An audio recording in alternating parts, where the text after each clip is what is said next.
Hello students, आज हम आपकी एक्सरसाइज 5.2 का क्वेश्चन नंबर 5 करेंगे। तो ये है आपका question number 5। In which in the given figure the arms of two angles are parallel. देखिए आपको इस क्वेश्चन में क्या दिया हुआ है। आपको इस क्वेश्चन में दो एंगल्स की जो आर्म्स हैं वो पैरेलल दी हुई हैं। ये आपकी फिगर है और आपको एक angle A B C 70 degree दिया हुआ है और आपको ये दो एंगल्स फाइंड करने हैं। ठीक है, एक आपका एंगल है ए बी सी जिसकी दो आर्म है ए बी और बी सी, और ऐसे ही एक दूसरा एंगल है डी ई एफ, इसकी भी दो आर्म्स हैं, एक डी ई और एक E F.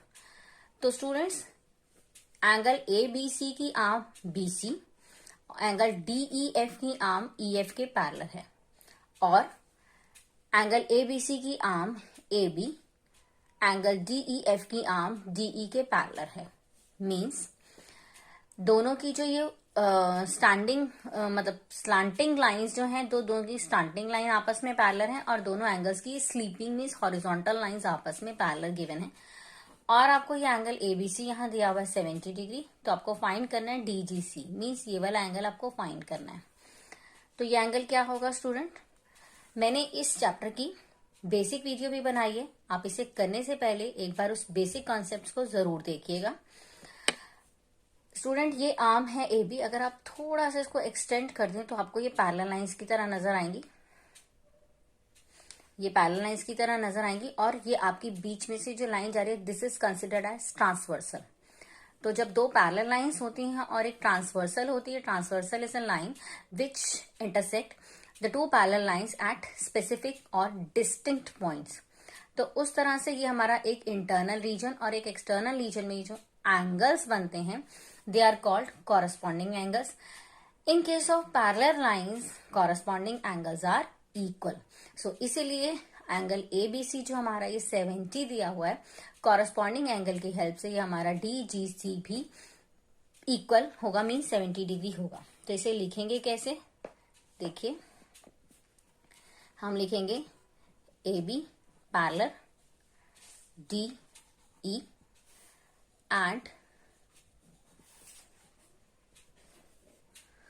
B C is transversal,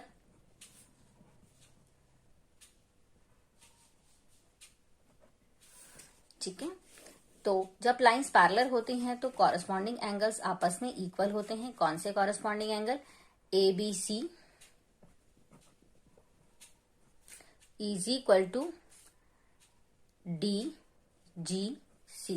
ये दोनों एंगल्स आपस में इक्वल होंगे। क्यों इक्वल होंगे? क्योंकि ये कॉरस्पॉन्डिंग एंगल्स हैं,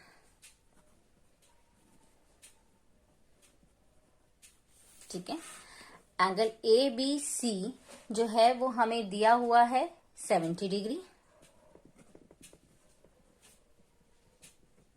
सो angle D G C is also 70 degree. This is the first part, and in second part we have to find out angle DEF. We have to find out this. See the figure again. अब हमें find करना है DEF. DEF. तो student, DEF में आपको ये angle find करना है। अब ये स्लीपिंग लाइंस आप देखिए, अगर इस स्लीपिंग लाइन को थोड़ा सा आप इस तरह से एक्सटेंड करके देखें तो आपको ये दो पैरेलल लाइंस नजर आएंगी, और इस केस में आपको डीई ट्रांसवर्सल नजर आएगा। तो ये एंगल और ये एंगल भी कॉरस्पॉन्डिंग एंगल्स हैं, जिसमें से आप ये एंगल फाइंड कर चुके हैं, दैट इज 70 डिग्री, और ये एंगल आपने फाइंड करना है। तो ये कॉरस्पॉन्डिंग की हेल्प से ये भी 70 हो जाएगा। लिखेंगे कैसे?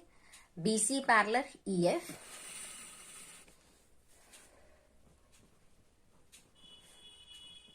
और आप अपनी बुक से फिगर देखिए तो उसमें आपको नजर आएगा कि EF इज अ ट्रांसवर्सल।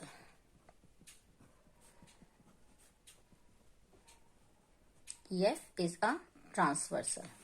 तो एंगल DC DGC और एंगल जो आपने फाइंड करना है दैट इज DEF, ये दोनों आपके कॉरस्पॉन्डिंग एंगल्स होंगे।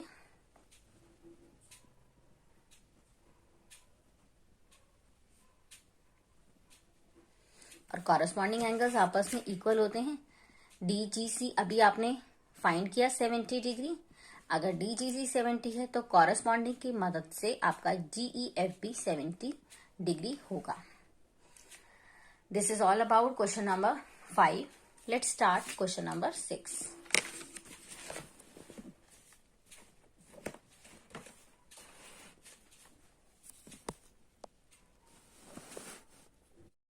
तो चलिए स्टार्ट करते हैं question number 6। Question number 6 is what in the given figure below decide whether L is parallel to M, कि L और M पैरेलल है या नहीं आपको डिसाइड करना है। तो स्टूडेंट, जब लाइंस पैरेलल होती हैं तो उसमें या तो कॉरस्पॉन्डिंग एंगल्स का पेयर इक्वल होता है या ऑल्टरनेट एंगल्स का पेयर इक्वल होता है या फिर को इंटीरियर एंगल्स आपके सप्लीमेंट्री होते हैं, मीन्स उनका सम 180 होता है। तो अगर इन तीनों में से कोई भी पेयर की कंडीशन हमारे क्वेश्चन में सेटिस्फाई होती है तो हम कहेंगे कि यस लाइंस आर पैरेलल। अगर आप इस क्वेश्चन में देखिए, ये L और M लाइंस हैं।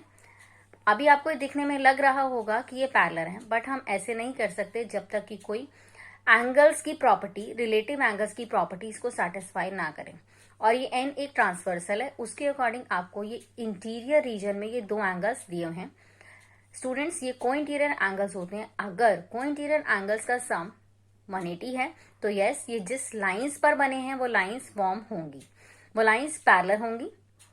लेकिन इनका सम अगर 180 नहीं है तब भी ये को इंटीरियर एंगल्स तो हैं, लेकिन ये पैरेलल लाइंस पे फॉर्म नहीं होंगे। तो चेक करते हैं कि क्या इन दोनों का सम 180 है। 126 प्लस 44, आप इनका सम करके चेक कीजिए। इनका सम आएगा आपका 6 और 4 10, आपके पास 1 कैरी हो गया, 4 और 2 6, और एक जो कैरी था इट इज 7, और ये 1। इनका सम आप चेक करिए 170 डिग्री आ रहा है। सो दे are not co interior angles, क्योंकि अगर को इंटीरियर एंगल होते तो इनका सम 180 होता।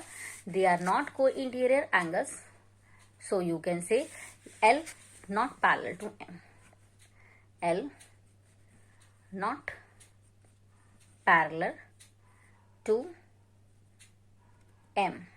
ठीक है, आगे देखते हैं। नेक्स्ट फिगर आपकी ये है।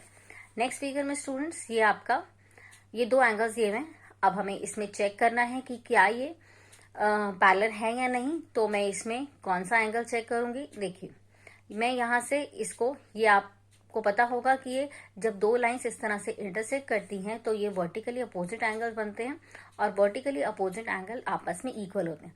स्टूडेंट, फिगर में कोई नेमिंग नहीं है, इसलिए मैं इसको यहाँ एक नंबर से मार्क कर देती हूँ। I take here angle 1। तो एंगल 1 और एंगल 75 जो है वो आपके इक्वल होंगे। क्यों? क्योंकि ये वर्टिकली अपोजिट एंगल हैं। तो इसको हम लिखेंगे वर्टिकली अपोजिट एंगल।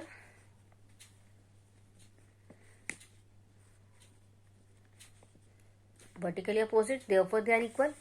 अब स्टूडेंट यहाँ पर ये 75 आ गया, तो अब पैरेलल लाइंस के लिए जो तीन रिलेटिव एंगल होते हैं, may be corresponding, alternate angles और सप्लीमेंट्री को इंटीरियर एंगल्स, उन तीनों में से देखते हैं ये क्या बन रहे हैं। ये स्टूडेंट को इंटीरियर एंगल्स बन रहे हैं। तो हम चेक करते हैं क्या इनका सम 180 है। एंगल 1 की वैल्यू मैंने अभी 75 निकाली, ये भी 75, sorry it should be degree, 75 और प्लस ये दूसरा 75। अगर आप इनको सम करेंगे तो ये स्टूडेंट आपका आएगा 150 डिग्री। तो ये एंगल्स भी पैरेलल, इसमें भी ये लाइंस जो है आपकी इस फिगर में L और M ये पैरेलल नहीं है। स्टूडेंट, हम इसको मैथमेटिकली कैसे लिख सकते हैं? L या तो लिखेंगे नॉट पैरेलल टू M, या फिर हम पैरेलल के साइन को कट कर देंगे लाइक दिस। पैरेलल का साइन ये होता है, अगर हम उसको काट दें तो ये होता है not parallel, L not parallel to N। This is the third figure students. Third figure में आपको ये दो एंगल्स दिए हैं, इसमें भी हम कोशिश करते हैं। मैं इसमें आप देख रहे हैं कि ये दोनों वर्टिकली अपोजिट पेयर बनते हैं। अगेन मैं इसको 1 मार्क कर रही हूँ, जिससे ये मेरा यहाँ पर 57 हो जाएगा। हम लिखेंगे angle 1 is equal to, this is 57 students. I think यहाँ मेरा पेन लग गया, that's why it is not clear. Now it's clear, it is 57. Why angle 1 and angle 57? This is angle 1. Why they are equal? As they are vertically opposite angles.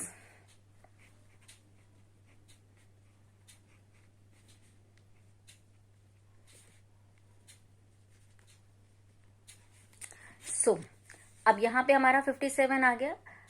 अब again आप इसमें फिर से वही चेक कर सकते हैं कि क्या एंगल 1 और एंगल 123 इन दोनों का सम सप्लीमेंट्री है। एंगल 1 की वैल्यू ये देखिए, मैं यहाँ से 57 लिखूंगी and it is 123 degree.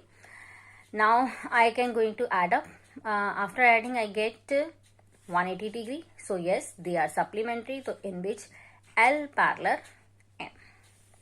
Now the last figure of this question, these are two lines L and M, and here are these angles which is given to you. Again, this I marked as 1.